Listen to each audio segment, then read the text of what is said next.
Jessy, buenas noches. Bueno, yo soy auxiliar de enfermería y también hago una especialidad en instrumentación quirúrgica aquí en el Ecuador. Correcto. Sería la tercera promoción de aquí en el Ecuador que se ha sacado esta carrera y bueno, me vi este curso y me parece algo interesante. Quisiera aprender bastante realmente. Qué bueno, Jessy. Qué bueno que te hayas interesado por este curso y espero que sea de bastante provecho para ti. Gracias por Muy tu amable. participación. Buenas noches, Carlos Eduardo. ¿Alguien más? ¿Alguien más? ¿Algún personal de salud? ¿O qué expectativas tienen del curso? De repente, Alexis, buenas noches. Hola, buenas noches a todos. Soy pasante de enfermería, soy de Chiapas, México, y pues estamos aquí para seguir ahora sí adquiriendo nuevos conocimientos, nuevas técnicas de aprendizaje, más que nada. Ahorita me encuentro lo que es como atención prehospitalaria en lo que es área de protección civil. Y Qué pues bien, qué bueno, ahora qué sí que interesante. nada, pues seguir adquiriendo nuevos conocimientos porque pues sí es indispensable en estos momentos. Correcto, sí, es muy indispensable seguir capacitándonos, ¿no? A ver, en el chat tenemos a Gustav, que es cuidador de adulto mayor y coach en Lima. Qué bien, Gustav, mucho gusto. Alex, en el área de protección civil, atención médica prehospitalaria también de Chiapas, licenciado en educación y se ha estado preparando en la atención prehospitalaria. Y les va a servir mucho este curso entonces. Marcela, buenas noches, te escuchamos. Sí, buenas noches con todos desde Lima, Perú. Soy técnica en enfermería y sí, pues también me compartieron este link y gustoso para ponerme en modo alumna, para aprender, seguir actualizándome y la verdad que gracias por la oportunidad, ¿no? Gracias a ti, Marcela, por tu participación. Bien, entonces empezamos. Analda tenemos también en el chat que nos dice que es técnica de enfermería de Huánuco. Mucho gusto, Analda. Entonces vamos a empezar a compartir la pantalla. Me avisan, por favor, si es que pueden ver la lámina, ¿ya? ¿Sí se puede ver? Sí, doctora. Ya. Sí, doctora. Sí, se ve perfecto, gracias. Ya está, perfecto, entonces. Entonces voy a voy a apagar mi cámara, ya está. Entonces empezamos con la primera sesión del día de hoy, como lo había mencionado. El tema es, vamos a aprender a ver cómo funciona y cómo es la gestión de los servicios en los diferentes establecimientos de salud, tanto en una urgencia como en una emergencia. Pero antes vamos a describir brevemente lo que va a englobar todo el curso, ¿no? Menciona que es importante que el personal de salud y incluso el personal que atiende de repente como primera respuesta ante primeros auxilios, siempre esté completamente preparado, ¿no? Para atender cualquier tipo de evento que ponga en riesgo la vida y la integridad de un ser humano. Es imprescindible que estemos en constante capacitación, como lo habían mencionado muchos de ustedes, ya que las tecnologías nos aportan más y sobre todo mejores métodos, ¿no? Sabemos que lo que era mejor hace 5 o 10 años actualmente no necesariamente es lo mejor, ¿no? Y eso nos prepara también a cómo reaccionar a diferentes situaciones, ¿no? En este programa, en este curso de atención a emergencias y urgencias, los que nos acompañen hasta el final van a poder brindar una atención de emergencias y urgencias en base a elementos teóricos y prácticos que los vamos a ir viendo poco a poco también, que nos permita de tal manera intervenir en forma calificada, ¿no? Viendo siempre la parte integral, no solamente la parte netamente de salud, sino la parte que compone a un ser humano, ¿no? Que es la parte biológica, que es la parte, de repente en primeros auxilios vemos la parte de atención de heridas, ¿no? Pero también la parte psicológica y la parte social, ¿no? que es muy importante, ¿no? ¿Para qué? Para que haya una mejor atención en salud y podamos también guiarnos de los protocolos que ya están establecidos, ¿no? Que se han venido trabajando desde años atrás y se vienen actualizando y mejorando año tras año o cada cierto tiempo, ¿no? Y vamos a ver lo que son las 4 áreas principales, que son la parte médica, quirúrgica. Podemos tocar también partes, temas pediátricos y obstétricos también vamos a ver, ¿no? ¿Cuáles son los objetivos? Los objetivos de este curso, primero es conocer las normas. Vamos a conocer las normas técnicas y administrativas para la atención de los usuarios, o le llamamos los pacientes, en los servicios de emergencia, ¿no? Vamos a aprender a brindar atención a usuarios portadores que presentan cuadros o patologías súbitas o con riesgo de muerte, ¿no? O complicaciones serias, que serán atendidos como la parte de emergencia, ¿no? Vamos a aprender a reconocer signos y síntomas de emergencias médicas y quirúrgicas que requieren una atención inmediata, ¿no? Vamos a aprender a cómo manejar esa situación, qué es lo que primero yo tengo que hacer. No necesariamente hay que ser médico, ¿no? Para poder brindar una primera atención a alguien que lo requiera luego de un accidente, por ejemplo, ¿no? Y por último, brindar atención de urgencia o emergencia en servicios, pues vamos a ver lo básico en servicios obstétricos y pediátricos según los protocolos también, ¿no? Entonces, al finalizar el curso, vamos a poder desarrollarnos en áreas de primera atención al paciente, primeros auxilios, emergencias, urgencias. Vamos a ver algunos puntos de enfermería también, ¿no? Para poder brindar una atención oportuna en casos de emergencias y urgencias, sobre todo fuera del centro hospitalario, ¿no? Que es donde más se requiere una atención rápida, ¿no? Entonces, algunas sugerencias para poder llevar bien el curso es que si es posible que puedan revisar los temas o el módulo. Entiendo que a través del WhatsApp les envían las diapositivas en los temas en PDF, entonces sería bueno que de repente el mismo día o horas antes de la clase puedan revisar un poquito, buscar a ver qué es lo que les interesa o qué esperan del curso y podamos ir desarrollándolo a lo largo de la clase, ¿no? Las dudas las resolvemos en el transcurso de la clase. Ya no esperamos hasta el final porque a veces se nos olvida lo que vamos a preguntar o se nos pasa el tema o vamos acumulando dudas y al final nos quedamos con alguna incertidumbre, ¿no? Y no es la idea. La idea es que en el transcurso de la clase o levanten la manito o aperturen el micro para intervenir. Por favor, eso sí, les voy a solicitar que el micro estén atentos para que no hayan, no se active de forma casual, ¿no? Y al final de cada clase hacemos un conversatorio, ¿no? Sobre si se cubrieron todas las expectativas del curso o si quedó alguna duda, alguna mejora de repente, ¿no? Entonces, eso lo vamos a ir viendo. Bien, entonces empezamos con lo que es la primera sesión como tal, que es el funcionamiento y gestión de los servicios de urgencias y emergencias, ¿no? Vamos a hacer primero un breve conversatorio previo, ¿no? ¿Qué entienden ustedes por un sistema de emergencia y urgencia? ¿Será lo mismo? ¿Qué opinan ustedes?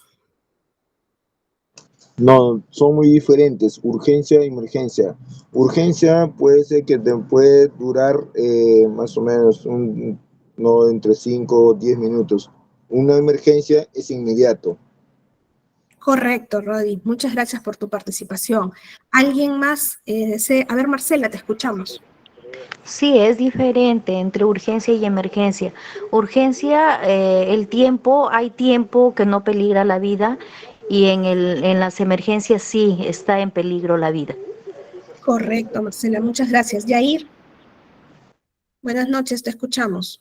Sí, bueno, justamente iba a decir ello, buenas noches. En realidad una urgencia puede esperar de alguna forma porque no implica ningún problema directamente a la salud, a diferencia de la emergencia donde sí está en riesgo el paciente y la actuación debe ser de inmediato.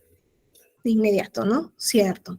Muy bien, ha sido muy acertada la participación de todos, sí, es correcto. En lo que pasamos a la parte de gestión ¿Saben más o menos cuáles son los instrumentos de gestión en los establecimientos de salud? ¿Saben qué documentos o en base a qué guías, a qué protocolos se basa un establecimiento de salud? ¿Tienen alguna idea sobre eso?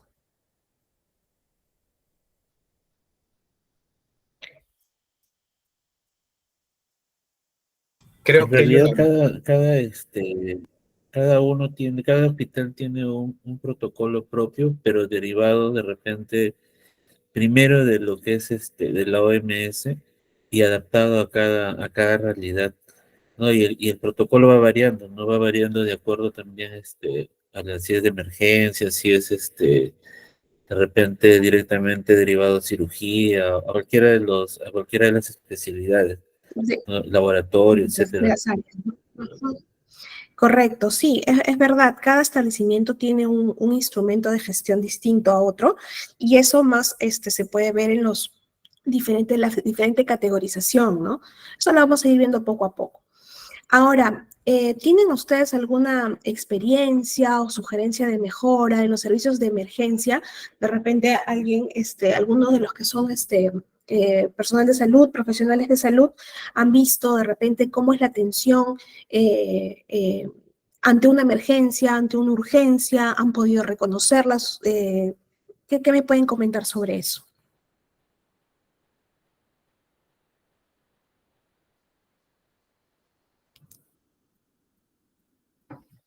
Marcela, ¿sí? ¿Deseas participar? Estás con la manito arriba. Ah, no, perdón, disculpe. Ah, ya, No, no. ya está bien. Sí, Yair, te escuchamos. Sí, de nuevo, buenas noches nuevamente. Bueno, en realidad, sí es bastante, digamos, determinable cuál puede ser una emergencia o una urgencia, ¿no? Porque, por ejemplo, cuando uno va directamente a una sala de emergencia de una clínica, de un hospital, desde el momento en que está llegando el paciente, sea derivado de manera, particular por medios propios o una ambulancia, siempre está el médico o el personal de salud, el enfermero, ya digamos con una directiva, si este paciente viene, por ejemplo, ¿no? Con una apendicitis, que sí tendría que ser atendida de manera inmediata porque podría derivar de repente una peritonitis y se agrava el tema y el paciente puede morir, como que de repente puede llegar una persona que ha sido baleada y tienen que inmediatamente ver si hay algún órgano implicado que también puede generarle algún problema letal, como que puede llegar uno que ha sufrido un corte, pero pueden ser cortes que de repente son superficiales o también son profundos. Puede llegar una paciente que tiene una cefalea o un dolor de cabeza, ¿no? Que no necesariamente puede ser una migraña o de repente un derivado, ¿no? El vértigo o algo similares patologías.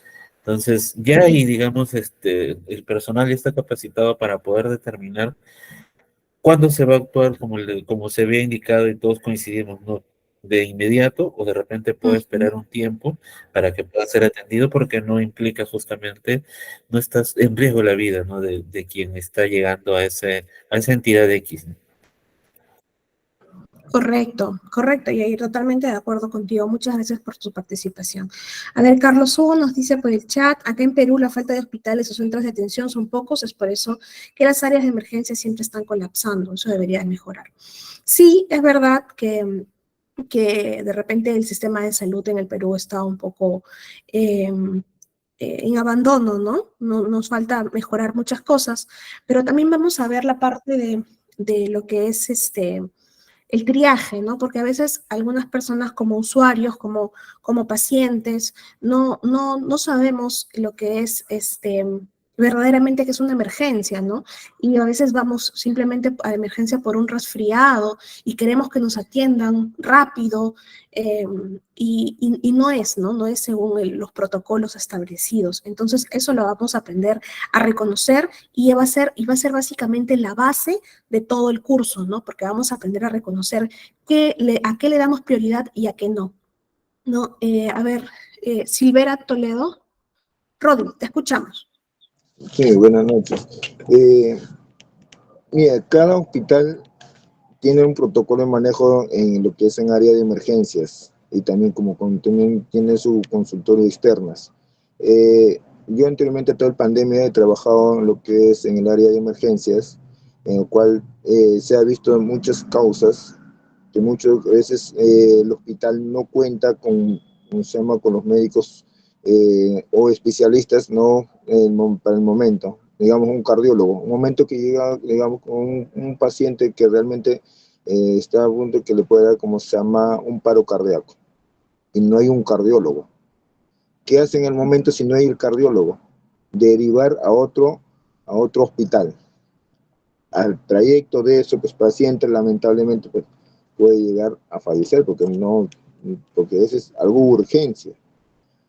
Y aparte de ello también no cuenta con los equipos suficientes, porque no todos los hospitales están equipados de manera adecuada para poder atender o realmente actuar en una emergencia que puede tener o que se le puede presentar. Entonces, a consecuencia de eso, pues muchas personas pierden la vida por falta de especialistas, por falta de equipos en hospitales, en consecuencia de eso.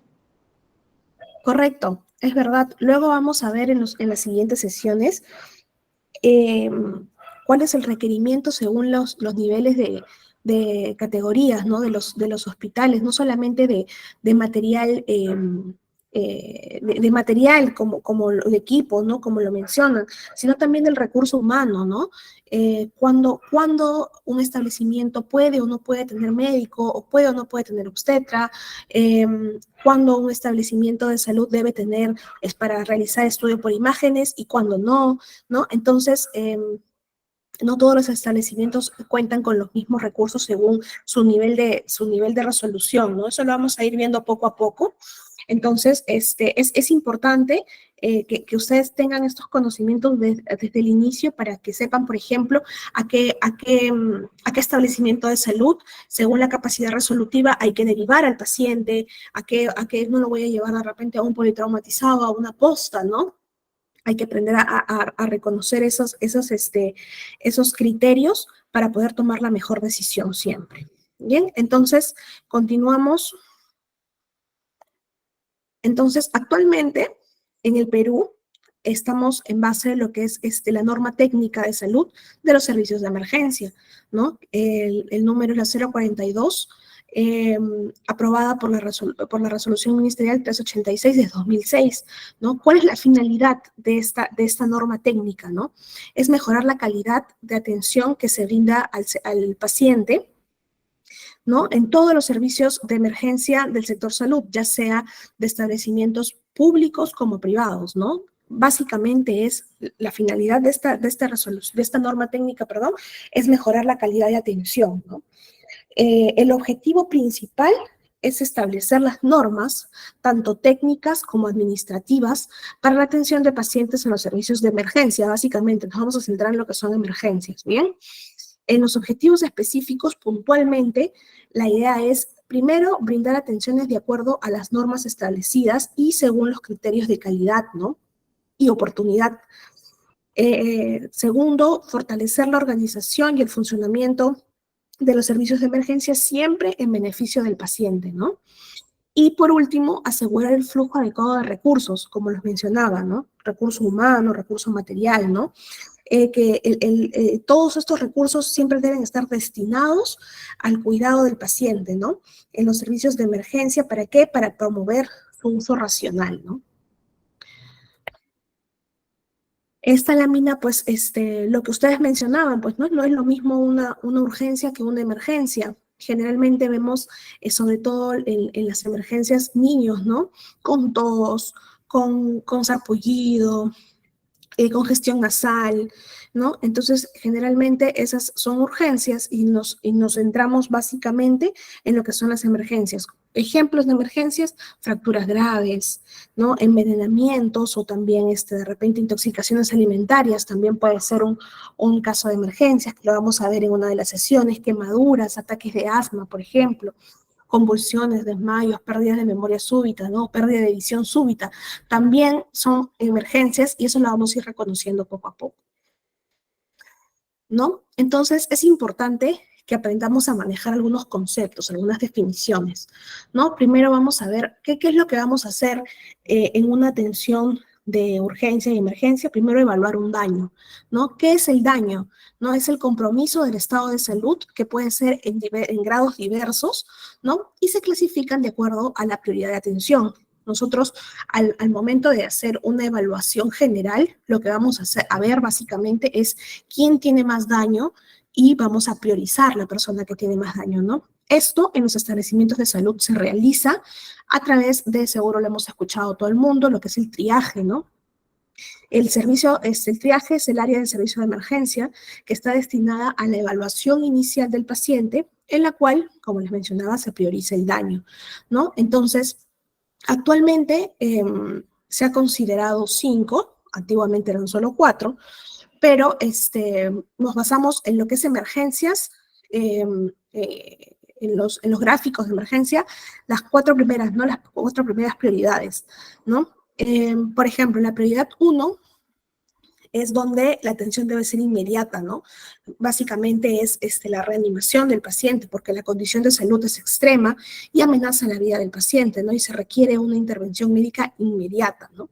En la prioridad 2, a lo que llamamos una emergencia como tal, es una situación de alto riesgo que puede ser potencial amenaza de muerte o amenaza el estado de salud del paciente, y la atención debe ser rápida también. No necesariamente inmediata como en la prioridad 1, pero rápida, ¿no? Y puede esperar hasta 15 minutos, ¿no? En la prioridad 3 es la urgencia menor, ¿no? Es una condición aguda para el paciente, para el usuario. No amenaza la vida, pero es una condición pues que requiere una evaluación médica, ¿no? Y esta puede esperar hasta 30 minutos, ¿no?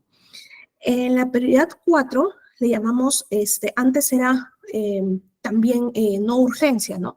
Luego lo cambiaron por patología aguda común. ¿Qué significa? Que puede ser atendido en el servicio de emergencia, pero porque presenta una condición de salud que debe ser evaluada, ¿no? Por el personal médico, ¿no? Requiere una evaluación, pero puede esperar hasta 2 horas, ¿no? Entonces, antes esta prioridad, a la que también se le llamaba no urgencia, eran enviadas por consulta, ¿no? Entonces, actualmente se puede atender por emergencia, pero tiene la prioridad 4, ¿no? Y lo que es la prioridad 5, que es la no urgencia, generalmente son condiciones clínicas de pacientes crónicos, ¿no? Que realmente no representa un riesgo para la vida del paciente en ese momento. Entonces, lo que podemos hacer de repente en una emergencia es evaluarlo para ver que realmente no tenga nada de emergencia, y si no tiene nada que amenaza su vida, pues la consulta, la atención sería por consulta externa, ¿no? Entonces, esto es importante para que nosotros a lo largo de todo el curso, de todas las sesiones, tengamos prioridad en los pacientes, ¿no? Porque lo vamos a ir viendo sobre todo en el caso de la última sesión de atención de paciente politraumatizado, por ejemplo, ¿no? Eso es importante. Y al final de esta sesión también vamos a aprender a realizar un correcto triaje. Ahora, es importante también conocer la definición del servicio de emergencia. ¿Qué es la emergencia? Es la unidad orgánica encargada de brindar atención médico-quirúrgica, ¿no? De forma oportuna y permanente. Lo ideal es de que sea las 24 horas del día, ¿no? Claro que de acuerdo a su nivel de complejidad, de acuerdo a la categorización que tengan los establecimientos de salud, ¿no? Se pueden resolver diferentes categorías de daño. ¿Qué es una emergencia médica o quirúrgica, no? Es toda condición repentina o inesperada que requiere atención inmediata debido a que pone en peligro inminente la vida, la salud de los usuarios, de los pacientes, y podría dejar secuelas, ¿no? Eso es lo que tratamos siempre el personal de salud, de evitar las secuelas en los pacientes, ¿no? Aquí generalmente están los pacientes en prioridad 1 y 2, que son el código rojo, el código naranja, ¿no? En el tópico de emergencia, por ejemplo, está destinado básicamente a la atención, evaluación, diagnóstico y tratamiento de pacientes generalmente con daños de prioridad 2 y 3. Por ejemplo, como mencionaba, de repente una sutura. Vamos a ver que también de acuerdo a los niveles de categorización, hay diferentes tópicos. Hay tópico de cirugía, tópico de obstetricia y tópico de pediatría, según los niveles de categorización, ¿no? A veces en las postas solamente encontramos un solo tópico donde se atiende todo, ¿no? Pero generalmente es pacientes con prioridad 2 y 3, ¿no? ¿Qué es una sala de observación, por ejemplo? Una sala de observación es una estancia, es un área del servicio de emergencia donde la estancia va a ser corta de los pacientes, generalmente pacientes que han sido atendidos de repente en shock trauma, ¿no? Que es para los pacientes de prioridad 1 y prioridad 2, que ya han salido de peligro, pero requieren una observación por parte del personal de salud todavía, ¿no? Entonces se mantienen en estas estancias y generalmente debe ser corto. ¿Por qué? ¿Por qué solamente deben ser 12 horas de observación?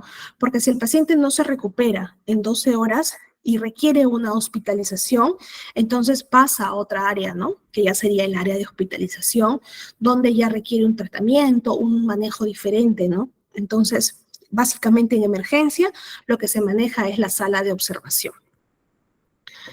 Y como les mencionaba, la sala de shock trauma o unidad de reanimación, pues, ¿no? Es donde los pacientes generalmente son los de prioridad 1 que pasan de inmediato, ¿no? No hace un triaje, es más, el triaje se hace en la parte prehospitalaria, ¿no?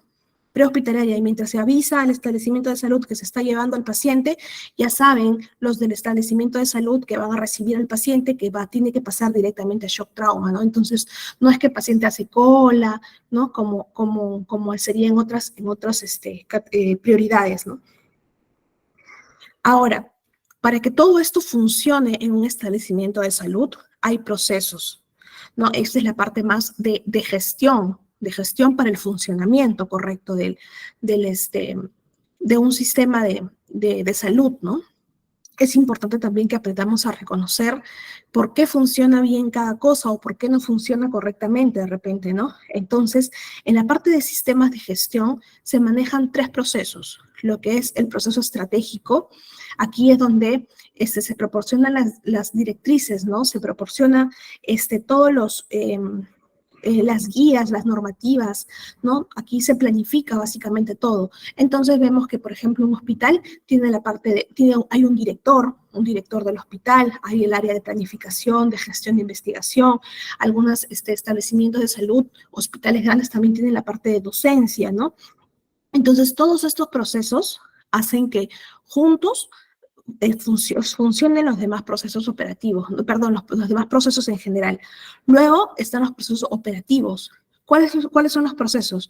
Son aquellos que generan la producción del establecimiento de salud, ¿no? Y básicamente es su razón de ser. ¿Cuál es la parte operativa? Es donde están todos el personal médico, el personal de enfermería, el personal técnico. Básicamente es por lo que funciona un establecimiento de salud, ¿no? Vemos el área de emergencia, el área de hospitalización, ¿no? De diagnóstico por imágenes, de laboratorio. Entonces, la parte operativa, básicamente donde está la acción, ¿no? Entonces, esa es la parte operativa. También tenemos procesos de soporte, ¿no? Son aquellos que de alguna manera ayudan o coadyuvan a la realización de los procesos prestacionales. ¿Qué significa?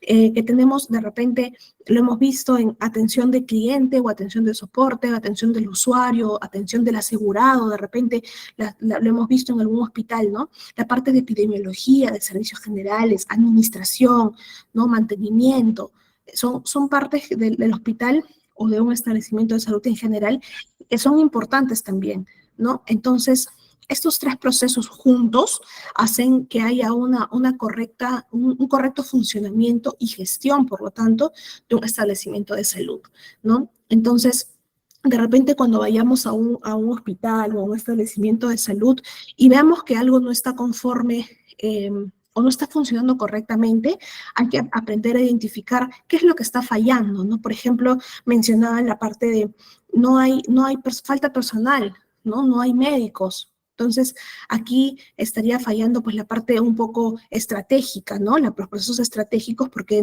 la parte directiva de repente no contrata más personal para los procesos operativos, ¿no? Entonces, hay que aprender a reconocer un poco eso también. Entonces, en base a todos estos procesos es que se hacen ciertos lineamientos con respecto a la organización de los establecimientos de salud, ¿no? Hay una mezcla entre los recursos humanos, que básicamente es todo el personal de salud, ¿no? El personal de salud que pertenece a los diferentes procesos, ¿no? Estratégicos, operativos, administrativos, ¿no?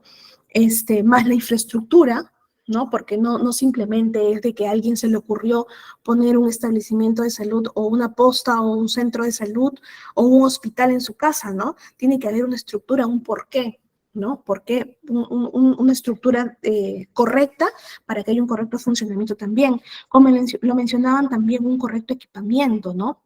Si yo, por ejemplo, tengo un hospital o dirijo un hospital, es imposible que no tenga de repente un tensiómetro, ¿no?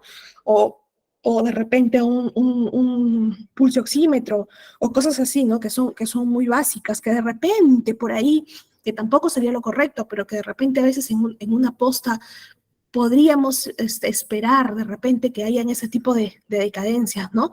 Pero en un hospital grande, entonces hay que, de acuerdo a cada nivel de categorización, tiene que haber un correcto equipamiento también, ¿no? La organización de la atención, cómo va a ser el flujo de atención, cómo voy a organizar a los usuarios, a los pacientes que vengan, cómo va a ser el flujo de atención, qué debe estar primero y qué no, ¿no? Entonces, según todos estos criterios, se le da una capacidad resolutiva al establecimiento de salud. Y aquí en el Perú tenemos 3 niveles de atención, ¿no? El primer nivel comprende 4 subniveles o 4 subcategorías, ¿no? Que es del 1.1, 1.2, 1.3 y 1.4. Generalmente, en los 1.1 pues están las postas, los puestos de salud chiquitos, los consultorios, ¿no? En el 1.2 vemos puestos de salud que ya cuentan con médico, luego vamos a ver cuáles son los requerimientos del personal o del recurso humano, ¿no? Como les mencionaba. En el 1.3, 1.4, generalmente son centros de salud que los primeros no tienen camas de internamiento o camas de observación o de hospitalización, y en 1.4 sí tiene, ¿no? Entonces, básicamente, el primer nivel de atención es donde se pueden manejar básicamente patologías o cuadros que son para estabilizar básicamente al paciente, ¿no? Y luego generalmente son referidos a los establecimientos de segundo de nivel de atención, ¿no? En la categoría 2 encontramos a los hospitales ya, ¿no? Que hay 2 subniveles, que es el 2.1 y 2.2, ¿no? Aquí ya cuentan con servicios de hospitalización, y en el caso de los 2.2 ya algunos tienen UCI, ¿no? Y en los de categoría 3, pues ya son hospitales generales mucho más grandes, ¿no? Donde hay atención más especializada. Aquí encontramos ya lo que son especialistas más, que no encontramos, pues, ¿no? En los hospitales que son un poco más pequeños de categoría 2. Entonces, aquí está un poco lo que les comentaba, lo que es el recurso humano, ¿no? Por ejemplo, vemos en el primer nivel de atención, en los establecimientos 1.1, por ejemplo, no hay médico, ¿no? Entonces a veces dicen, yo he ido a la posta que está por mi casa y no, qué bárbaro, no hay médico, nunca está. Es porque no debería tener médico, según los protocolos, según la normativa, cuentan con los profesionales, pero no está establecido según las directrices y los lineamientos que hay un médico, por ejemplo. Sin embargo, todo establecimiento de salud está obligado a brindar atención médico-quirúrgica de emergencia, ¿no? ¿Por qué? Porque el personal de salud también está capacitado, todos los personales de salud estamos capacitados para brindar una atención de primeros auxilios, porque es lo básico, es la formación básica, ¿no? Entonces, la atención no es porque, no hay médico, entonces no se atiende. No funciona así, ¿no? Y generalmente las patologías que no se pueden resolver en un establecimiento nivel 1.1 se refieren, y generalmente es por niveles, ¿no? Entonces, si no tengo médico en mi posta de salud, lo voy a referir a un establecimiento donde sí hay un médico que pueda solucionar, ¿no? También teniendo en cuenta los materiales, ¿no? Que si es una posta, por ejemplo, si es un paciente politraumatizado que está con fracturas, no lo voy a mandar a la posta con el médico porque el médico va a necesitar radiografías, va a necesitar otro tipo de equipos que de repente la posta no lo tiene, ¿no? No le permite. Entonces tendría que referirlo a un hospital, a un establecimiento de salud de mayor nivel, ¿no? De repente, según la evaluación que tenga centro quirúrgico, de repente, ¿no? O que ya que cuente con ciertas especialidades, ¿no? Entonces, según eso, vamos a ir clasificando y refiriendo a los pacientes, ¿no? Ahora, con respecto a la infraestructura, lo que le comentaba, ¿no? Todo, por ejemplo, aquí en esta lámina vemos un croquis, un mapa de lo que sería un establecimiento de salud, ¿no? Primero, toda la emergencia, según los niveles de categoría, debe tener un triaje, siempre, ¿no? Ya sea por más chiquita que sea, debe haber un triaje, alguien que realice una clasificación de los pacientes, ¿no? Ahora, según los niveles de categoría, puede ser que tenga o no tenga shock trauma, ¿no? Generalmente la sala de reanimación o de shock trauma la encontramos en los establecimientos más grandes, ¿no? Pero en la parte de emergencia como tal, independientemente de los niveles de categorización, debe tener un triaje. Además, hay ciertos criterios que debe cumplir con la infraestructura para que sea un establecimiento de salud correcto, ¿no? Por ejemplo, que siempre esté ubicado en el primer piso, ¿no? ¿Cuál es la finalidad de esto? Que los pacientes, pues, tengan acceso directo, ¿no? Desde la vía pública, ¿no? Tiene que estar con una entrada que venga directo desde la vía pública, ¿no?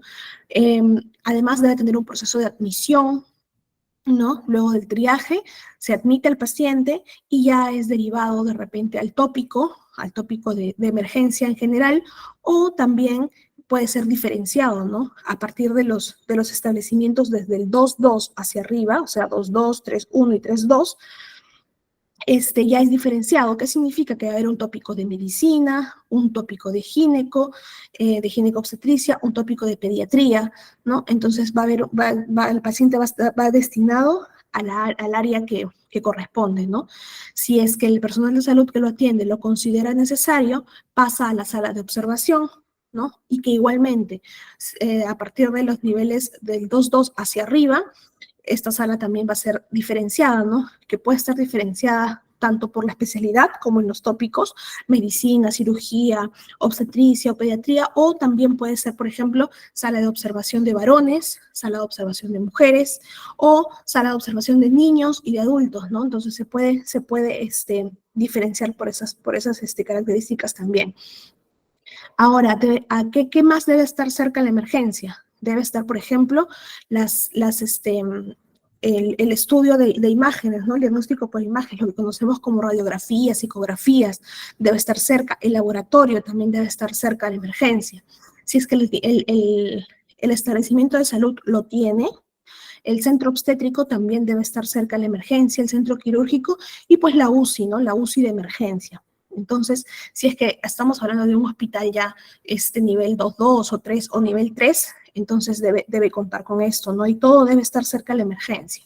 Luego ya vienen otras áreas, otras salas que vemos por aquí, como hospitalización, por ejemplo, que ya puede estar destinada un poco más lejos de la emergencia, pero básicamente para un correcto funcionamiento y un flujo de pacientes adecuado, más o menos la estructura debe ser así, ¿no? ¿Hasta acá hay alguna pregunta, alguna duda? ¿Algún aporte de repente?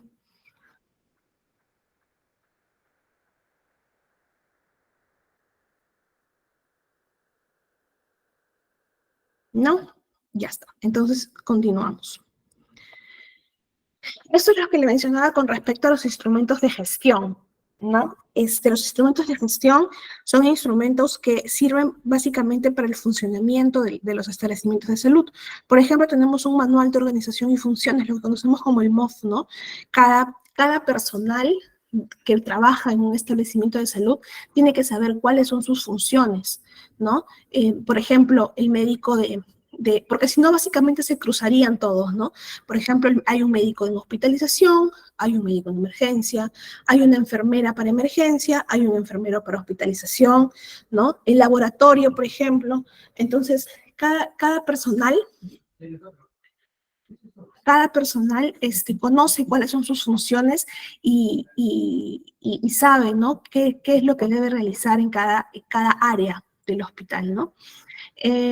Luego hay un manual de procedimientos del servicio de emergencia. Lo que vamos a ver y vamos a utilizar bastante nosotros son las guías de práctica clínica, ¿no? Donde vemos los daños más frecuentes y cómo es el manejo, cómo nos guiamos para resolver ciertas patologías, ¿no? Entonces nosotros nos guiamos de lo que son las guías de práctica clínica, ¿no? Hay procedimientos asistenciales también, cuáles son cómo se debe proceder, ¿no?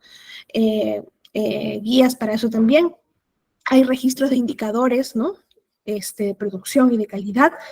Hay registros de emergencias, tanto en triajes, en los tópicos diferenciados también debe haber un registro, en las salas de observaciones y salas de operaciones, ¿no? Debe haber un registro de complicaciones también, porque todo esto nos lleva a un registro de indicadores, ¿no? Para saber si es que realmente el hospital funciona o no funciona, ¿no? Y por último, pues el plan de emergencias y desastres de establecimiento de salud. Es decir, cada establecimiento tiene su plan, ¿no? Su plan de acción, por ejemplo, para el tema del COVID, por ejemplo, lo vimos, ¿no? Que cada establecimiento de salud, según su capacidad resolutiva, pues manejaba los casos COVID de acuerdo a cómo podían manejarlo, ¿no? Entonces, eso es más o menos lo que les mencionaba que vamos a utilizar bastante, que es la guía de práctica clínica. Por ejemplo, tenemos en la primera imagen la guía de práctica clínica, por ejemplo, para emergencias obstétricas, ¿no? Y que es según el nivel de capacidad resolutiva. Por ejemplo, tenemos en la parte de medicina, por ejemplo, teníamos una guía de práctica clínica para, por ejemplo, el tratamiento de la diabetes, por ejemplo, ¿no? Para el tema de la diabetes, ¿no? Por ejemplo, que es en el primer nivel de atención, o sea, cómo se debe manejar en un establecimiento de salud de primer nivel de atención. Luego tenemos, por ejemplo, tuvimos un brote de dengue, ¿no? Entonces también hay una guía de práctica clínica para la atención de los casos de dengue. Y, por ejemplo, también en pediatría tenemos esa guía de práctica clínica para atención de ciertas patologías que son más comunes en niños, ¿no? Por ejemplo, vemos quemaduras, abdomen agudo quirúrgico, es decir, qué se va a operar y qué no, síndrome convulsivo, por ejemplo, intoxicaciones. Entonces, ahí vemos las patologías más comunes, ¿no? Ahora, ¿qué pasa cuando llega un cuadro, una patología o un cuadro clínico que no puedo resolver, ¿no? En mi establecimiento de salud, en mi posta, en mi centro asistencial, ¿no? Lo que conocemos como las referencias, ¿no? Pero ahora eso también tiene un protocolo. La referencia del paciente en situación de emergencia debe ser a otro centro asistencial, se realiza según criterios y según la capacidad resolutiva, como me mencionaba, del centro de salud de destino, ¿no? Por eso generalmente las referencias se coordinan, ¿no? Se coordinan entre jefe de emergencia y jefe de emergencia del establecimiento de salud que recibe, ¿no? Previo al traslado del paciente, la referencia debe ser coordinada entre los jefes de guardia, ¿no? Entre los establecimientos de salud de origen y de destino, teniendo en cuenta, pues, por ejemplo, aquí en el Perú, si es por CIS, si es por salud, de repente si pertenece a la red local, regional, ¿no? De los servicios de emergencia y se refiere. Ahora, podemos recibir apoyo de ciertas entidades. Por ejemplo, tenemos la atención médica de salud, tenemos ciertas entidades como por ejemplo los bomberos, que en el Perú, estos son los números, el 116, el 105 para la policía.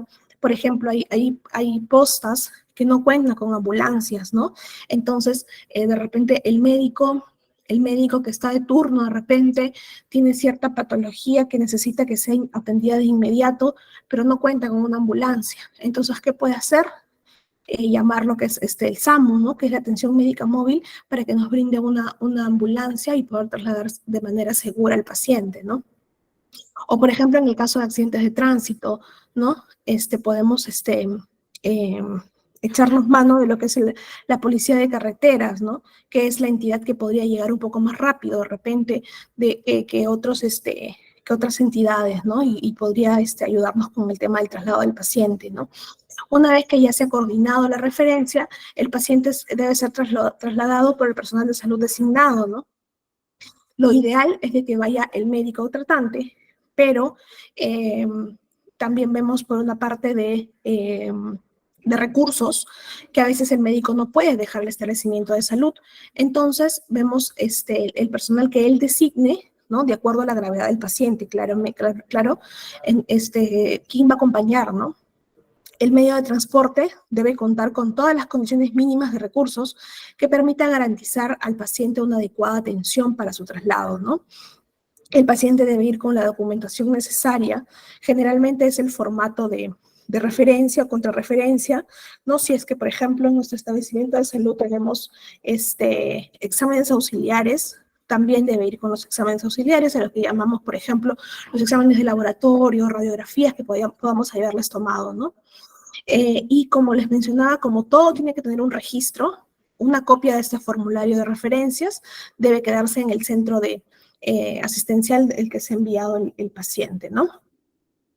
Entonces aquí vemos un ejemplo de cómo más o menos es el formato de una referencia para el MINSA, por ejemplo, donde se llenan pues los datos básicos del paciente, se identifica, ¿no? El establecimiento de salud, de donde sale el paciente, los datos del paciente, el resumen de la historia clínica, ¿no?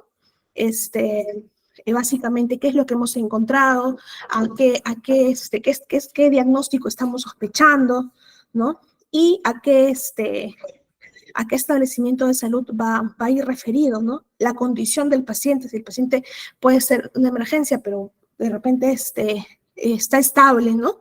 El transporte, lo estoy transportando de manera terrestre o aérea, ¿no? También vemos los que son eh, el avión ambulancia, ¿no? O vemos la avioneta ambulancia. Se ve bastante, por ejemplo, en los que brindamos los médicos que alguna vez o paramédicos que hemos brindado atención en servicios de mina, por ejemplo, se utiliza bastante esto, ¿no? En lo que es el transporte aéreo. ¿Y quién es el responsable de la referencia? Pues, ¿no? Bien, entonces hasta ahí nos quedamos con la parte teórica. ¿Hay alguna pregunta, algún aporte?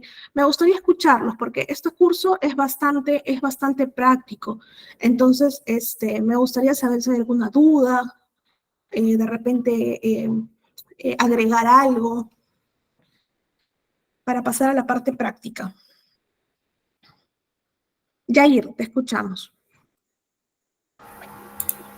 Bueno, lo ideal es de que todos estos conocimientos de la estructuración pues, de los niveles deberían de ser evidenciados en cada lugar, ¿no?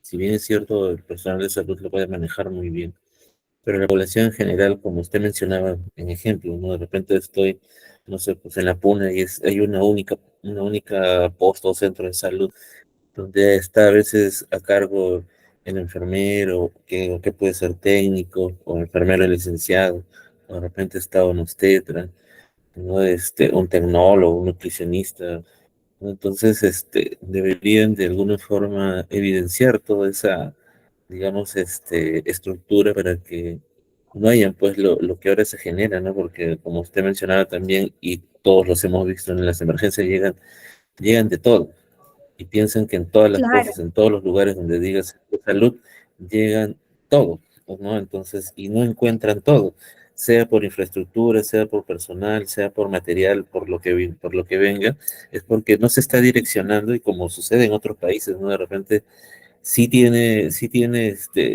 digamos, tiene que irse a tal hospital o a tal centro de salud donde lo van a atender de acuerdo a lo que ya está suponiendo o la emergencia a la cual presente, ¿no?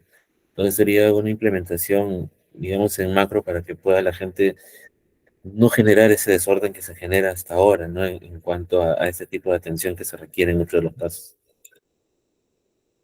Correcto, Yair, estoy totalmente de acuerdo contigo. Nos falta un poco más del flujo, ¿no? Que la población conozca cómo es el flujo correcto de repente en los establecimientos de salud según las capacidades resolutivas de cada uno, ¿no? Y que sepan con qué personal cuentan también, ¿no? Eso es algo importante. ¿Alguien más que desea aportar?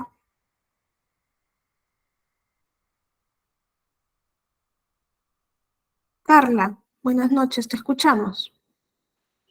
Buenas noches, Miss, que Dios la bendiga. Gracias. Claro, usted tiene toda la razón. Lamentablemente el Perú estamos en muchas carencias en lo que es en la área de la salud, y a veces lamentablemente la población no está informada, ¿no?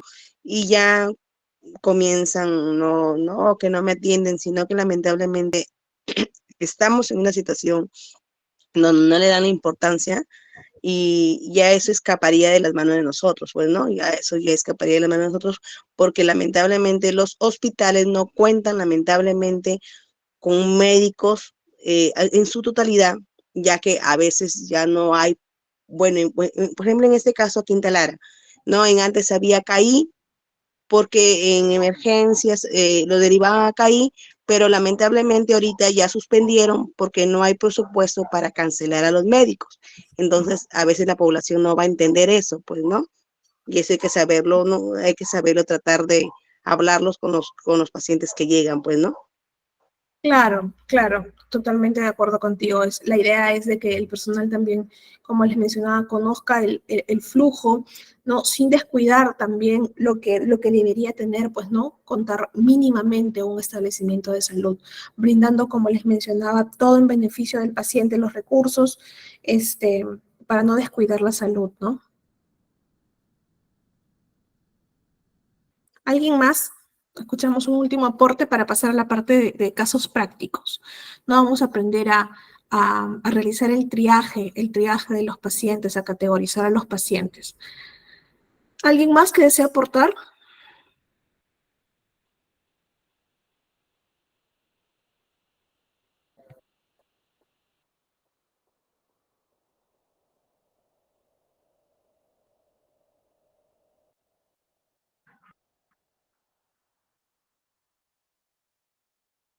Luis Fernando, te escuchamos. Buenas noches.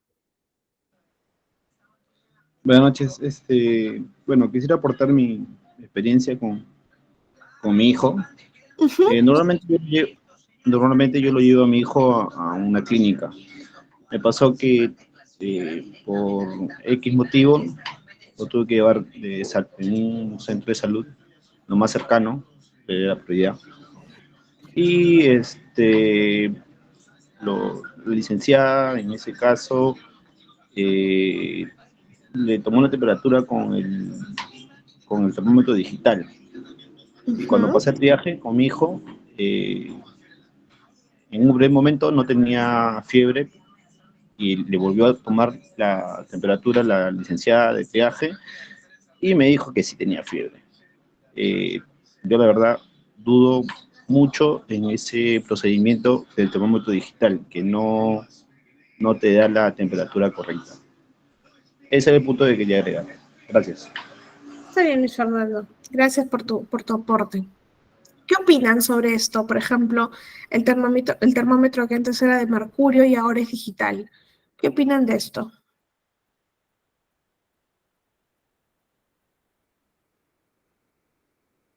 Jair, te escuchamos. Pero es que antes en realidad había mucha precisión en cuanto al tema de la temperatura con el termómetro de mercurio, pero por temas de salubridad, porque sabemos que es súper tóxico y mortal el mercurio.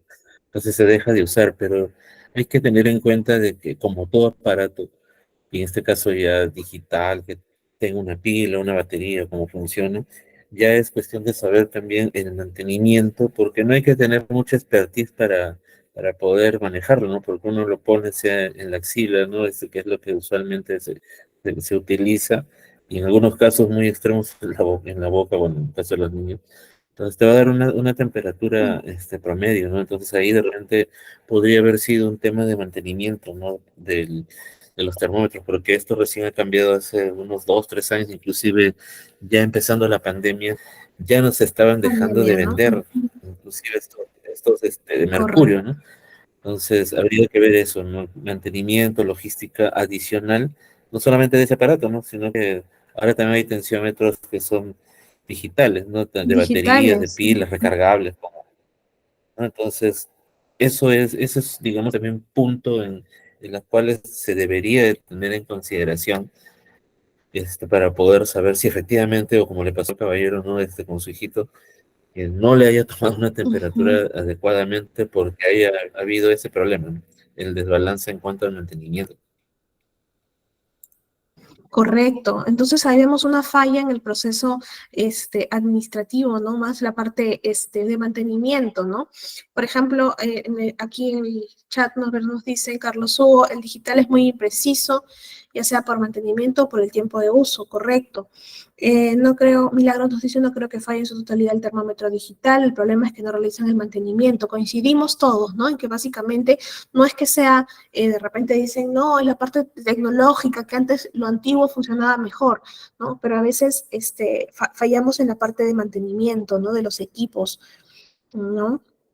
Sí, y sí, por la parte digital, pues, para evitar el contacto, la parte de salubridad, como mencionaron, a raíz de la pandemia, ¿no? Son equipos que ya existían, pero que tuvieron su auge en la parte, en la fase de la pandemia, ¿no?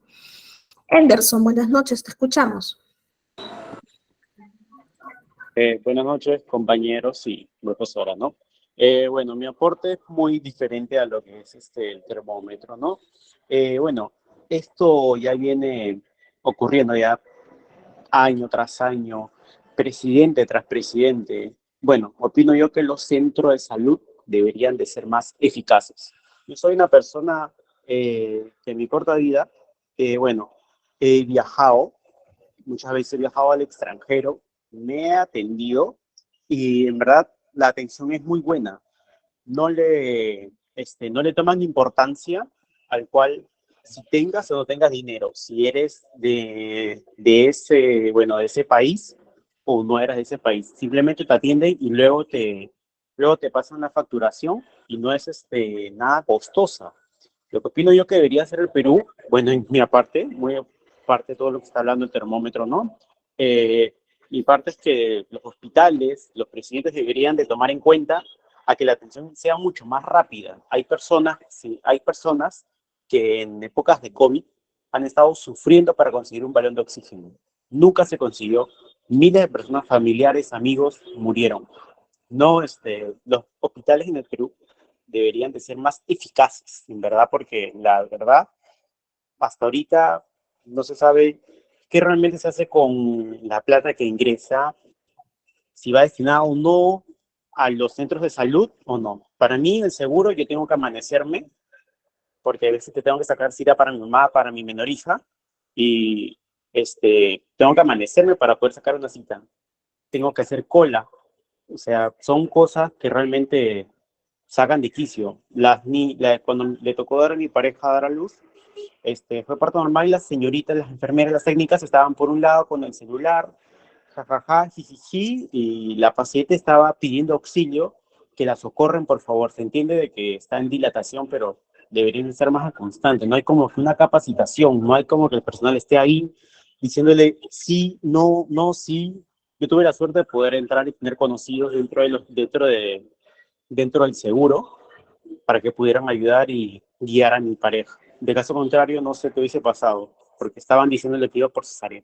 Creo que por ese aspecto deberían de mejorar mucho, ¿no? Y las personas ser muy capacitadas, ser en verdad muy capacitadas, porque me ha tocado también personas que realmente no saben, disculpen, no saben poner una vía, nada. En verdad no me ha tocado personas totalmente pésimas, como me ha tocado personas excelentes, que han sabido colocarla bien en un momento, atenderme sin problema alguno. A mí y bueno, cualquiera creo que está acá.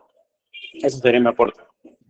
Gracias, Anderson, gracias por tu participación. Así como lo dijimos al inicio, pues no, el Perú, de repente, no tenemos un sistema de salud adecuado, ¿no?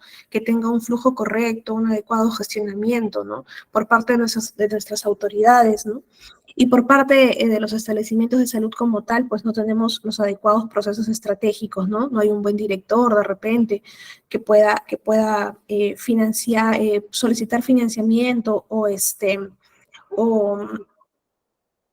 o hacer uso racional de los recursos que tienen, ¿no? Ya sea del recurso humano, del personal que maneja o de los equipos que tienen, ¿no? Entonces, por eso también vamos a ver más adelante los criterios que debe haber para la contratación, que eso también lo vemos como parte de una parte deficiente de los procesos estratégicos que fallamos en la contratación de personal, ¿no? A veces por ser hijo o conocido, lo contratan sin tener una capacitación previa, pues, ¿no? Entonces eso es muy importante. Alex, Sara, te escuchamos. Buenas noches. Sí, buenas noches, doctora. Buenas noches a todos. Dicen mucha la verdad en lo que están diciendo, en lo que están comentando. Bueno, yo vivo en Pijijiapan, Chiapas, municipio de Chiapas. Me dedico a la atención prehospitalaria. Y pues sí, sufrimos mucho ahora sí en la ambulancia, la atención ahora sí que nos ofrece ahora sí lo que digamos el hospital. Ya contamos un hospital básico. Les cuento una experiencia que tuve el día de ayer.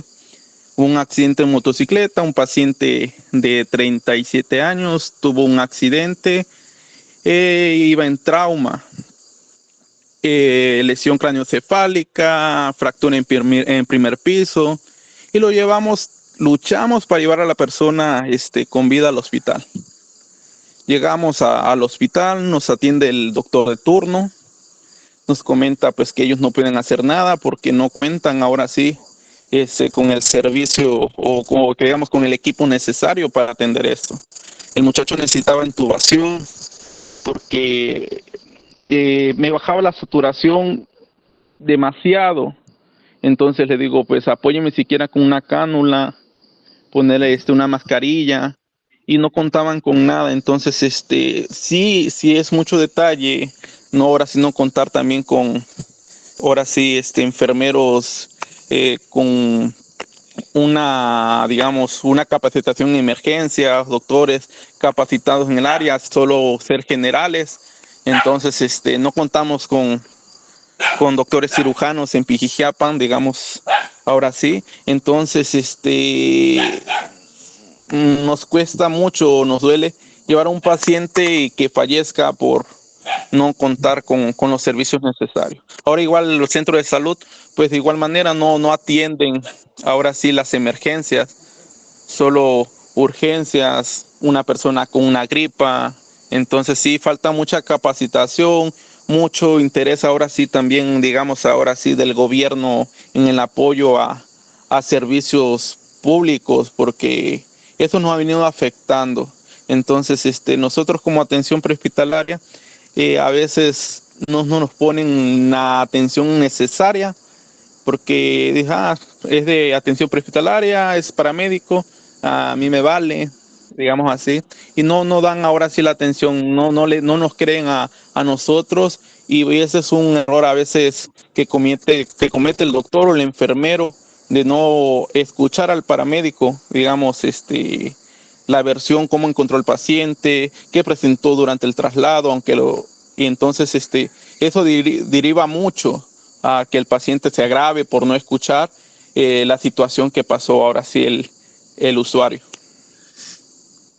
Correcto, Alex. Muchas gracias por tu participación. Es verdad, la atención prehospitalaria es muy importante en los temas de atención de emergencias, ¿no? Porque es el primer personal que tiene contacto con el paciente y el paciente no siempre sabemos que no llega en las mismas condiciones como lo encontramos al establecimiento de salud, ¿no?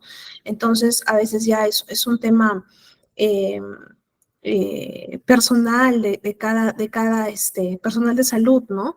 No escucha, la falta de escucha, la falta de empatía para con el paciente también es un tema que se ve no solamente aquí en el Perú, nos damos cuenta que en muchos lugares, ¿no?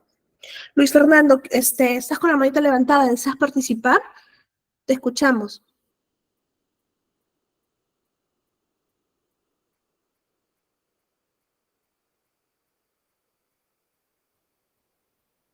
No. Está bien, ya. Entonces, vamos a pasar a la parte práctica. Aquí vamos a imaginarnos un caso clínico en el que vamos a calificar o clasificar a los pacientes según prioridad, como lo hemos visto, ¿no? Sé que hay muchos compañeros en la sesión que conocen de la parte que son personal de salud, entonces para ellos no se les va a ser complicado, pero la idea es de que todos podamos participar, ¿ok? A ver, el ejercicio 1 es clasificar a los pacientes con tarjetas de color según la prioridad con las que atenderíamos, ¿no? Es, bueno, aquí en el ejercicio dice rojo, amarillo, verde, pero hemos visto que es rojo, naranja, amarillo, verde, ¿no? El caso es el siguiente, son casi las 7 de la noche del sábado santo y nos alertan que hay un accidente de tráfico a 20 kilómetros de Jaén, que es un lugar aquí en el Perú, en el que hay 3 vehículos implicados, ¿no? Conforme nos vamos acercando al lugar, nos informan que nosotros vamos a hacer el primer recurso en llegar al lugar, es decir, que nosotros vamos a hacer los primeros, vamos a brindar los primeros auxilios, ¿no? En la escena nos encontramos lo siguiente. Entonces, tenemos 2, 4, 6, 8 pacientes o 8 usuarios que están esperando atención. Entonces, la finalidad de esta parte práctica es brindarles un color, ¿no? Una prioridad. Entonces, les doy unos minutos, unos de 5 a 8 minutos, para que puedan darle prioridad a estos 8 casitos y luego los resolvemos en grupo. ¿Está bien?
Bien, ¿estamos listos entonces?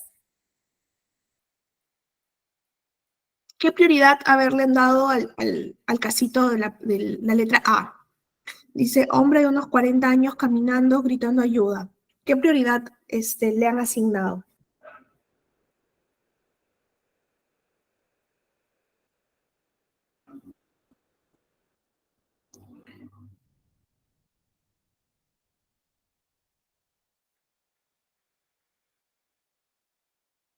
Verde, ¿no? Coincidimos en el chat, todos le han dado verde. ¿Hay alguien que le haya dado otro color?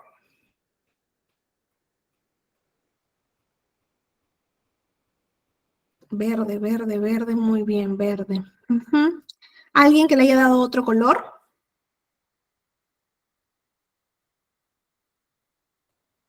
¿Alguien se anima a explicarnos por qué verde?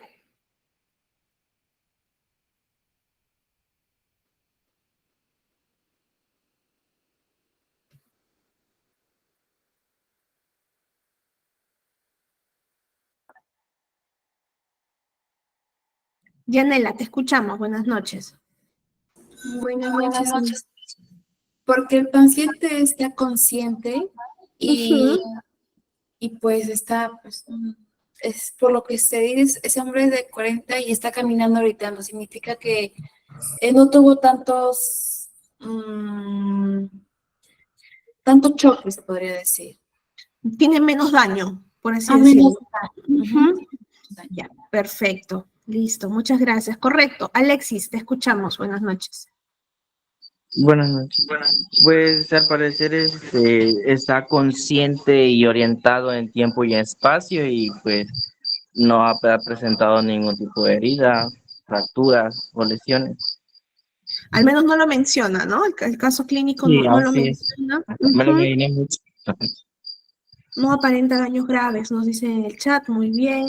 No menciona nada que peligre su vida, está consciente, no presenta trauma físico, no está en riesgo su vida. Correcto, está bien. Entonces, coincidimos en que es una prioridad 4, ¿no? Prioridad verde.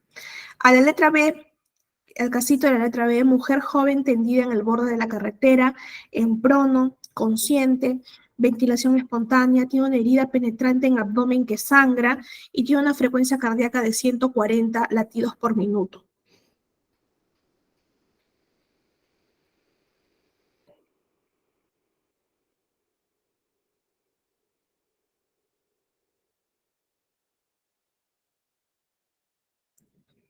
A ver, aquí en el chat, naranja, naranja. Ángela nos dice rojo, naranja, naranja. Rojo, rojo. A ver, alguien que me explique por qué naranja y los que dicen rojo, ¿por qué rojo? Los escucho.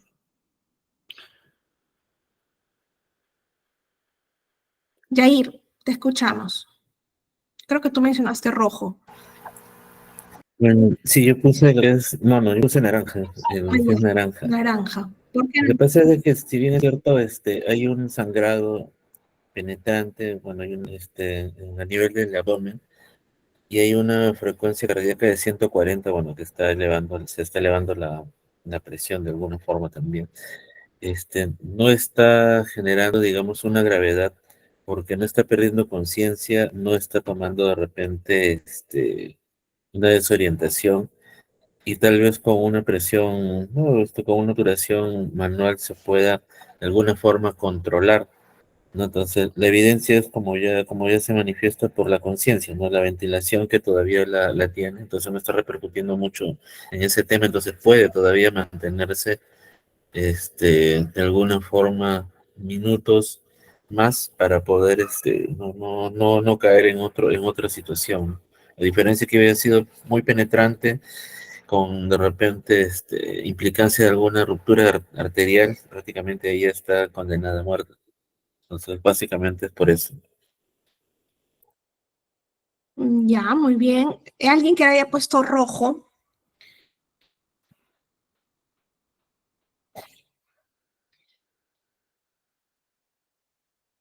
Ana Isabel nos dice, está consciente, la presión se elevó, puede ser por el susto también. Estamos hablando de frecuencia cardíaca. Presión arterial no nos menciona. Frecuencia cardíaca. A ver, alguien que le haya colocado rojo, que nos explique, a ver, más o menos por qué. Alex. Yo sí comentó rojo, doctora, por la perforación bueno, ahora sí, ¿cómo les puedo decir? La herida penetrante. Bueno, no comenta ahí que tiene perforación, pero si en el caso tuviera una perforación, sí sería de atención inmediata. Por el sangrado que tiene, si se me desvasea, digamos así, hablando literalmente, se me desvasea, mucho sangrado, se me puede morir la persona, puede entrar en shock. Entonces sí, yo creo que sería rojo, porque sería una persona ahorita sí muy delicada. Correcto. Yo coincido también con los que le han colocado rojo, pero también hay una parte que mencionó Yair, que pues la paciente está consciente, está ventilando. Habría también que ver qué tipo de herida penetrante es, ¿no? Sobre todo cuando es una lesión en cavidad, que en este caso es en abdomen. No sabemos, claro, como nos dice Renzo, podría haber comprometido un órgano y eso no lo sabemos, ¿no? Como nos dice Alex también, podría estar entrando en shock porque hablamos de frecuencia cardíaca. No nos menciona la presión arterial, pero nos menciona la frecuencia cardíaca. Entonces, es un poco más delicado cuando es el tema de cavidades, ¿no? Por ejemplo, heridas penetrantes significa que hay una contusión que ha perforado de alguna manera la cavidad, ya sea abdomen, tórax. Hay que tener mucho cuidado con eso. Entonces, si bien es cierto, pues el paciente está consciente, yo considero, según lo que dice el cuadro clínico, darle una prioridad roja, ¿no? Una prioridad 1, que significa que debería ingresar pues a trauma shock en el caso de un accidente, de un establecimiento de salud, y pues si nos encontramos en el lugar de los hechos, como menciona el cuadro clínico, sería uno de los pacientes a los que yo le brindaría primera atención, ¿no? En el caso C, a ver, dice, sentado en la vereda hay un señor de 70 años, ansioso, repite continuamente que ¿qué ha pasado? Tiene deformidad e impotencia funcional del miembro inferior. Entonces puede ser que haya habido una fractura, algo en el miembro inferior, ¿no? ¿Qué prioridad le han dado a ese caso? Yair nos dice naranja, Alessandro naranja, naranja, naranja. Naranja, nos dicen Isabel, Richard, Alex, naranja, Jorge Luis, naranja, naranja, Lida. Muy bien, naranja. ¿Por qué? ¿Alguien se anima? ¿Por qué naranja?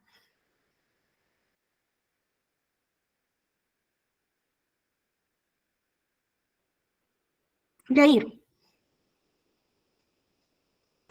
De acuerdo a la descripción del caso, bueno, si bien es cierto, tiene una impotencia funcional en el miembro inferior con deformidad, podría deberse solamente a una luxación, no implica que haya de repente una fractura o riesgo de repente de exposición del hueso, además de que está sentado, entonces sí puede o tiene de alguna forma conciencia.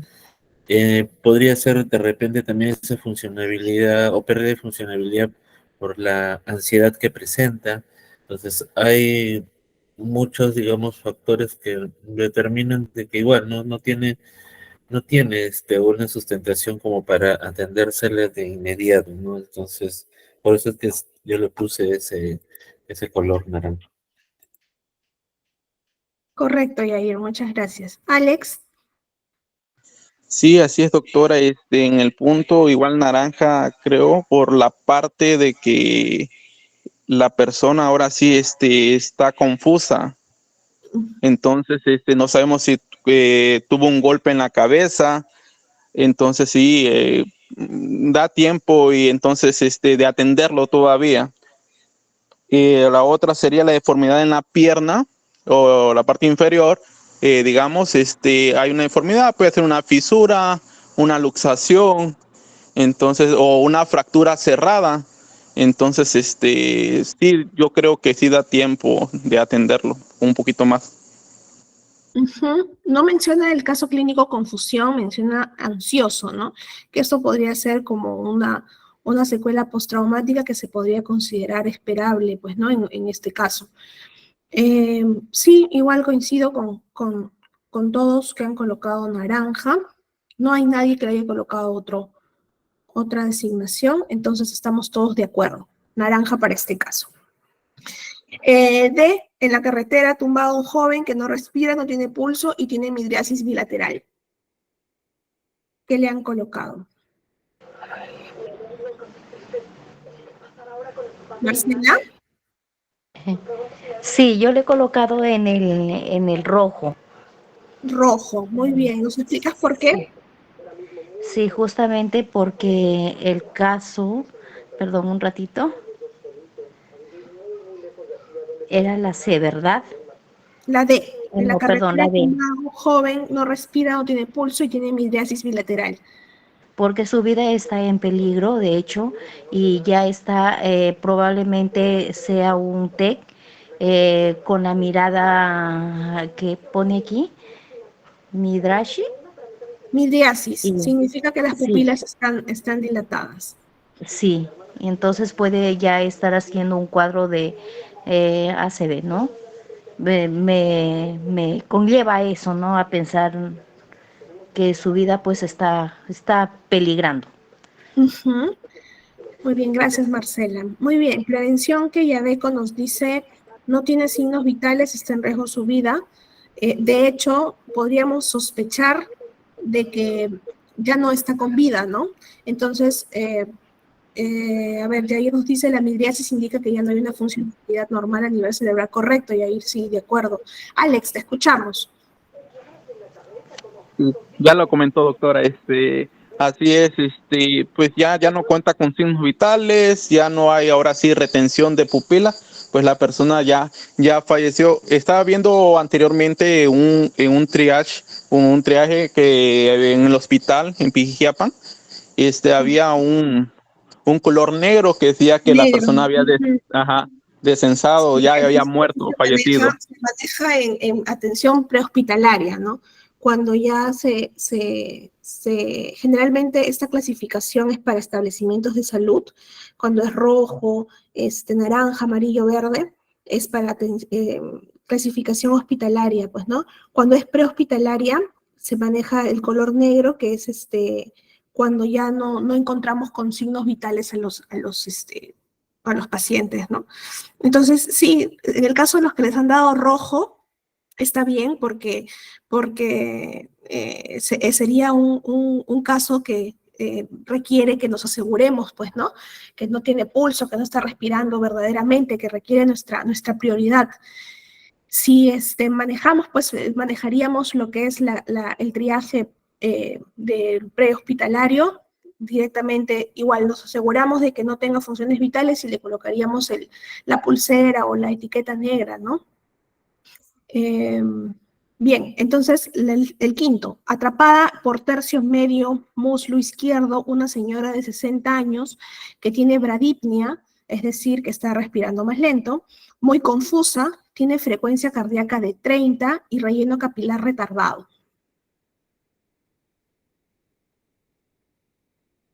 ¿Qué color le asignan?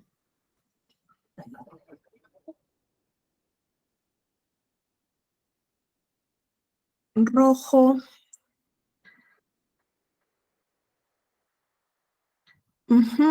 Prevención, a ver, Yair nos dice rojo, prevención de Yabeco rojo, Anisabel rojo, Romina rojo, Alida rojo, Ángela, Alexis, Alex, Yanela, Jorge Luis, Paola, María, Carlos Eduardo, Carlos Hugo, Luis Fernando, Carla, Milagros y Alessandro nos dicen rojo.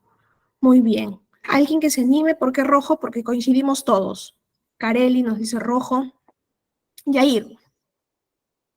Pero al decir que hay un relleno capilar retardado implica de que ya hay un flujo sanguíneo bastante bajo. Bueno, aparte de que la frecuencia que vemos también es bastante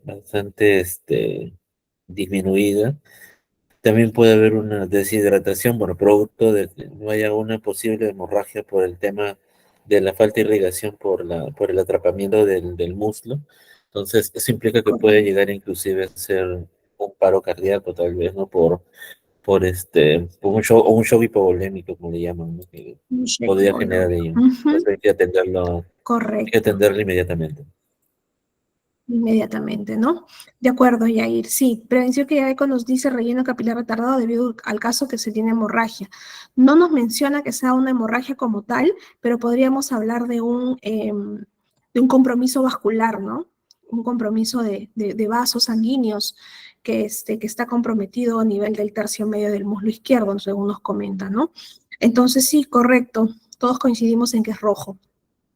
A ver, dice, en el exterior del vehículo de pie, con la mirada perdida, una chica joven no tiene heridas visibles y respira espontáneamente. Yair nos dice verde. ¿Quién más? ¿Quién más le ha dado color verde u otro color de repente a este caso? En el exterior del vehículo se encuentra de pie, con la mirada perdida, una chica joven que no tiene heridas visibles y respira espontáneamente. Verde, verde, Carlos Eduardo nos dice verde, Richard verde, Alexis verde, Sharon, Ivette, Yanela, Alex, Ana. Todos coincidimos que es verde, ¿no? Jorge Luis, Milagros. Coincidimos que es verde, ¿no? Igual que muy similar al caso del caso A, del hombre de 40 años que grita ayuda, ¿no? El siguiente caso, a ver, ya que coincidimos todos. Atrapado sobre el volante un joven de unos 25 años, inconsciente, no respira, frecuencia cardíaca de 50 y está cianótico. Cianótico, para los que no manejan el término, es que ya tiene coloración azulada, violácea, porque no hay oxígeno adecuado. Entonces, ¿qué color le asignan? A ver, empezamos. Prevención que ya ve con rojo, Milagros rojo, Alex, Yair, Ana Isabel, Ángela, Richard, Alexis, Katy, Romina, Ana, Alessandro, Melanie, Jorge Luis, Paola, Carlos, Alida, Marvin, Luis, Fer, Agustina, Carlos Hugo y Sharon nos dice rojo, Alena nos dice rojo. Muy bien, coincidimos entonces, ¿no? Que es rojo. ¿Alguien que se anime a explicarnos por qué rojo?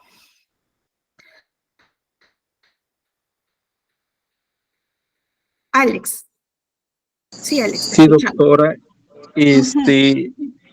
Como vemos ahí, tiene un paro respiratorio. Entonces, podríamos explicar un paro respiratorio, sí.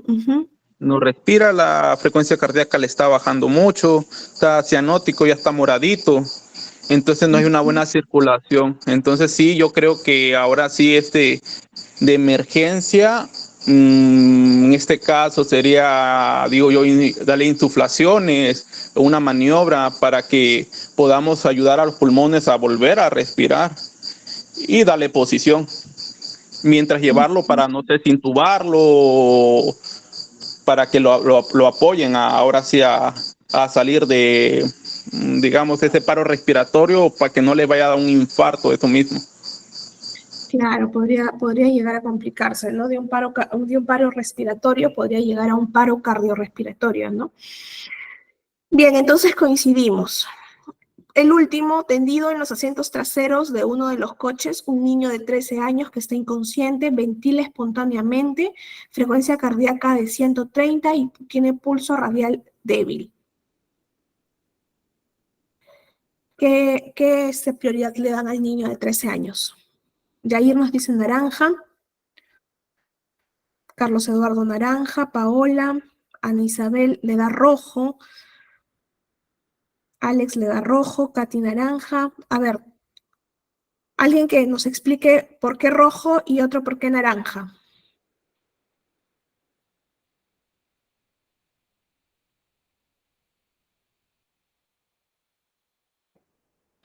Henderson, te escuchamos. Bueno, buenas noches a todos nuevamente. Yo le doy rojo porque es un niño. Hay que recordar que en este caso está tendido entre 5 está con una respiración. Bueno, está con 130. Ser un niño es como una persona adulta que conscientemente que sabe que puede tomar está recién uno tranquilo, puede la respiración, tener la vuelta. Es un niño, no sabe realmente en estado, puede entrar en shock, más parte de atrás. No está consciente por la vida del niño. Así que yo le daría rojo porque muy aparte de ser un niño hay que tener en cuenta todo, ¿no? No es una persona adulta que la cual podemos decirle tranquilo, la respiración poca, ya por favor quédate con nosotros, mírame, no, sí, va a estar muy nervioso, muy nervioso. Correcto, Anderson. Gracias por tu participación. A ver, ¿quién le dio naranja? A ver. Jair, te escuchamos. Yo le di naranja porque si bien es cierto, sí, bueno, es un niño, está inconsciente, pero el tema de la ventilación es muy importante. Si bien es cierto, puede ser muy leve, hay signos entonces que sí puede, digamos, ir mejorando. Puede ser a causa, pues, que haya perdido la inconsciencia solo por un golpe, por susto, y que de repente, en el trayecto pueda, ¿no? Despertar o nuevamente, digamos, tomar conciencia, ¿no? Entonces no hay una evidencia de que haya algún trauma fuerte, haya alguna fractura, herida, hemorragia o lo que fuere, que conlleve a ello, ¿no? Entonces puede ser básicamente producto del accidente que haya tenido una baja de presión y por eso es que el pulso radial se nota como tal, ¿no? Entonces podríamos esperar, si en el caso Correcto. fuera que ya no reaccione, obviamente que habría que intervenir. Correcto, es verdad. Hay casos en los que llamamos agentes distractores, ¿no? En este caso nos colocan la edad del niño como para distraernos, ¿no? O sea, es un niño, hay que atenderlo lo más rápido posible, pero hay que evaluar otras cosas también, como nos dice Yair, ¿no? Si bien es cierto, está inconsciente, que puede ser un desmayo por el accidente, por el susto, ¿no? Como nos dicen el postraumático, ¿no? Está ventilando adecuadamente, es decir, que respira normal. La frecuencia cardíaca, si bien está elevado, puede ser una condición también postraumática, ¿no? Y el pulso radial débil, entonces podría ser de repente como un compromiso vascular, ¿no? Y habíamos visto en unos casos anteriores, no recuerdo qué caso fue, un compromiso vascular donde que nos da un pulso radial débil, ¿no?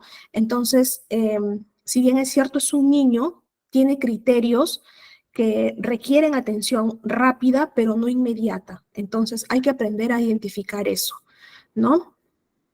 Y correcto, lo que nos dice Alexis, ¿no? Aplicando un estímulo doloroso, generalmente eso lo vamos a ver en atención ya más específica, a veces retornan a la conciencia, ¿no? Entonces, como les comento, hay agentes distractores. A veces cuando dices es muy ancianito o es muy niño, pensamos que requiere una atención más rápida o inmediata, a diferencia de una persona pues adulta, ¿no? Entonces, hay que ver estos criterios. Entonces, coincido personalmente con los que le han dado la prioridad naranja, ¿no? Podría esperar unos 15 minutos a que yo pueda atenderlo. Entonces, tenemos otros ejercicios, pero por temas de tiempo vamos a desarrollar solo uno, ¿ok? Aquí vamos supuestamente a ordenar, pero vamos a ver solo un caso. En el que se trata de un coche que se ha empotrado contra la parada de autobús y ha atropellado a un gran número de personas, la mayoría son jóvenes, ¿no? Los heridos son los siguientes. Tenemos 2, 4, 6, 8 heridos igual. Vamos a ver, por ejemplo, el primero. Clara, tiene 17 años, que se encuentra inconsciente con respuesta limitada a estímulos externos dolorosos intensos, está en apnea intermitente, es decir, que no respira constantemente, y presenta varias heridas en la cabeza. Sus constantes son la presión arterial sistólica 90 y la frecuencia cardíaca en 100. ¿Qué prioridad le darían a Clara?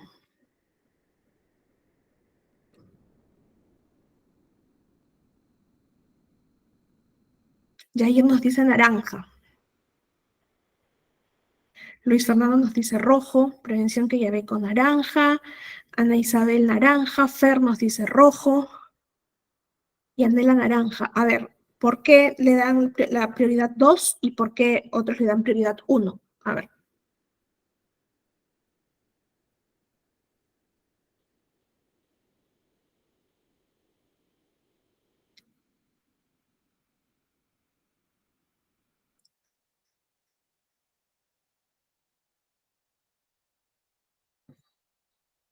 A ver, ¿quién nos explica por qué naranja y quién por qué rojo? Para culminar.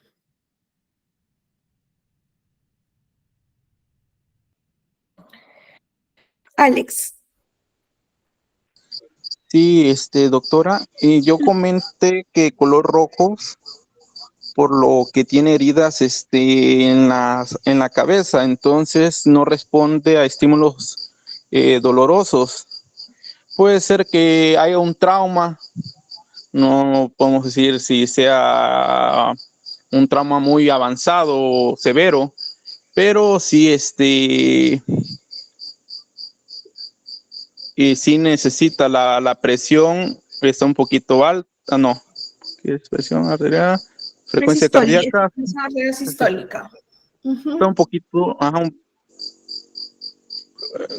y heridas en la, bueno, no sabemos si las heridas son sangrantes, te haya fractura, entonces, yo creo que sí sería de inmediatamente, y es una menor de edad también. Ya, muy bien. Yair, te escuchamos.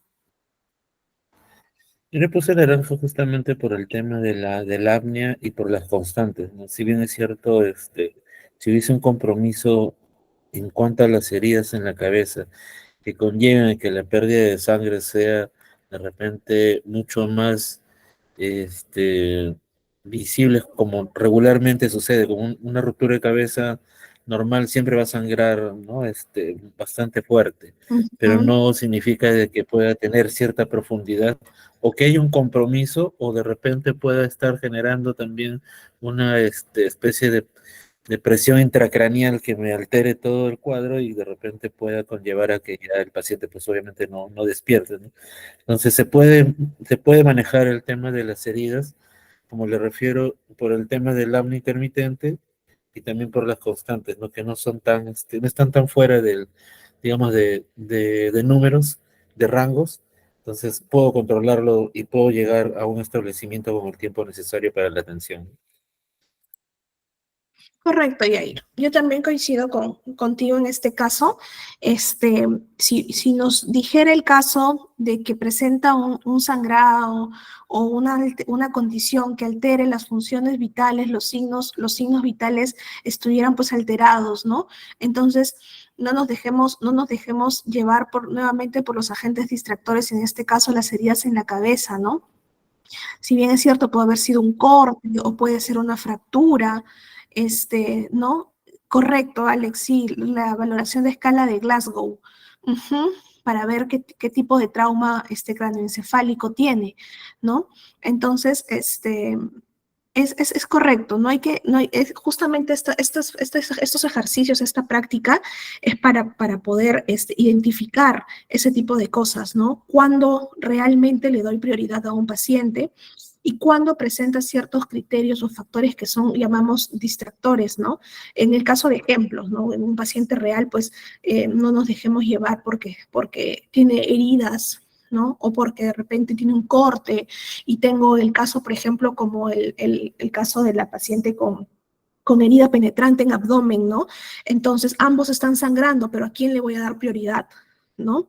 Entonces, eso hay que ir practicándolo porque va a ser muy importante para todo el curso, para la sesión, porque lo vamos a ver en RCP, lo vamos a ver en pacientes politraumatizados.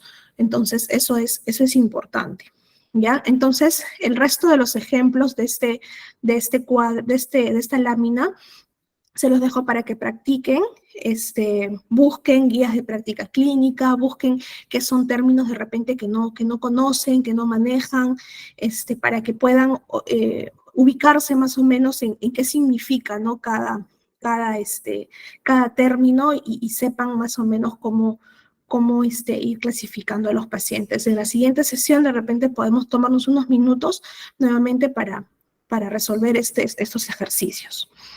Bien, entonces, por temas de tiempo, no vamos a culminar, ahí nos quedamos.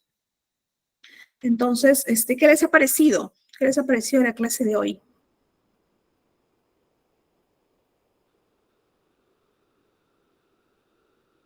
Los escucho, a ver, me gustaría escucharlos, que de repente hemos tocado temas que no esperaban o no estaba dentro de sus expectativas, la clase les ha sido provechosa hoy o no, de repente esperaban ver otros temas.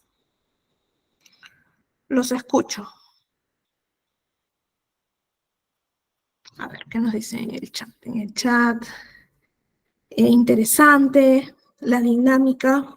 Eso es lo que yo personalmente en las sesiones voy a buscar bastante, la parte dinámica, la parte práctica. Entonces, por eso les decía al inicio que me gustaría que todos prendan el micro, conocerlos, conocer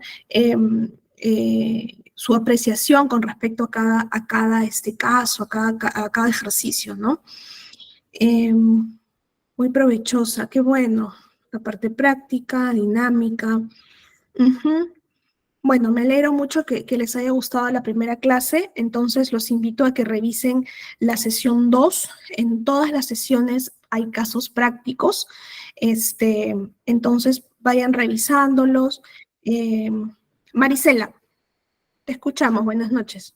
Doctora, buenas noches. Buenas noches a todos. Y es bien que no está complicado, pero sí está muy atenta a la clase y me ha parecido muy interesante, ya que yo trabajo como sereno en Arequipa y bastante se nos han presentado esos casos y muchos más porque también acudimos con lo que es la ambulancia, ¿no?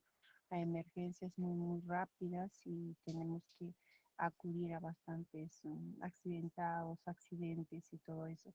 Me pareció muy interesante esas sus prácticas, la dinámica que usted tiene para enseñar y para que nosotros obtengamos mejor información.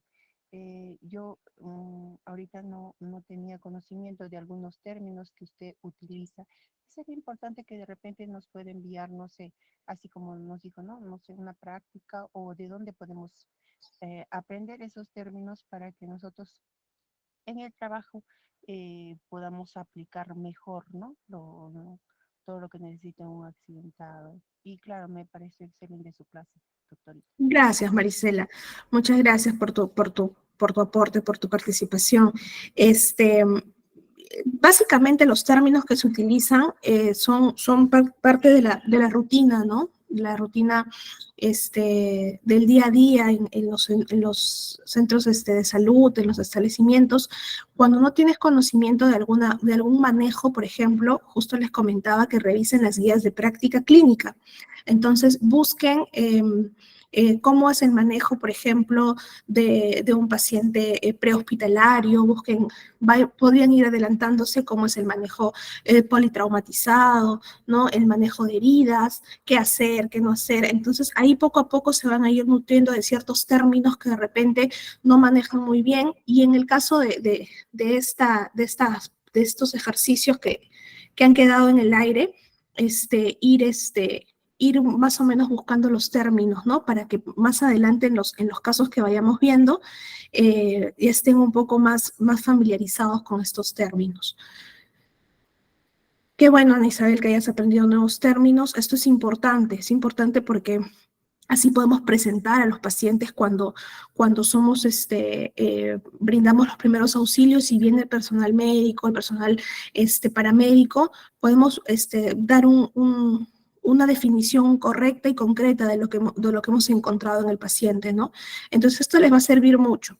Búsquenlo, todo lo que hemos mencionado en la sesión es de información abierta, o sea que lo pueden encontrar en el buscador, en Google, no hay nada que sea limitado, ¿no? Porque la doctora es médico, seguro, ella sí tiene acceso a la información, no, todo está en Internet y los invito a que lo busquen, ¿no? Como les mencionaba, revisen la siguiente sesión para que podamos participar todos en la parte práctica. Vamos retroalimentando nuestros conocimientos, me sirve mucho la información, la parte de escuchar su experiencia. Qué bueno, Alex, me alegro mucho que les haya servido. Entonces, ahí nos quedamos hoy, nos hemos pasado unos minutos, pero qué bueno que haya sido productiva la clase de hoy. Entonces, les agradezco a todos por su participación, por su atención, y nos vemos el día miércoles en la sesión número 2. Buenas noches a todos. Buenas noches.